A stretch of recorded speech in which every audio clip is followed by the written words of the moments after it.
Yan yung tuna, oh. Ang laki niya, oh. Tingnan mo. Yung parte ng kaliskis yan. Ay, kaliskis. Parte ng palikpik sa ulo. Ito yung pinaka-panga niya, eh. Oh. Tingnan mo. Oh. Palikpik. Ito yung panga, tapos nandito yung ulo. Tsap-tsapin ko yung maliliit. Yan, nilagay ko na sa plastic at may timpla na. Mas madaling magbabad sa plastic. Pwede mong balik-balik ta rin. Oo nga, pwede balik ta rin mo.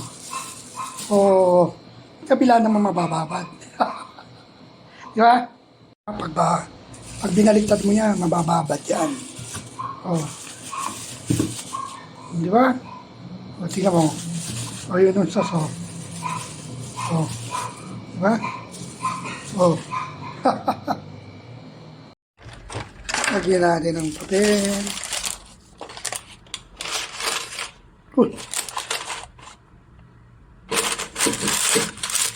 Yung. Ayan o, ito na pa nga. Lagyan na natin sa air fryer. Okay? Oh. Maluluto na. Ayos. Lagyan natin ng olive oil. Ayos, medyo mabasa na ng olive oil. Konti na lang yan. Ayos, luto na. First time kong magluto ng tuna. Puro na lang tuna. Luto na! Thank you for watching. I love you all. Bye-bye. Thank you po, Lord. First time magluto ng air fried tuna. Tuna pangang. Puro na lang tuna.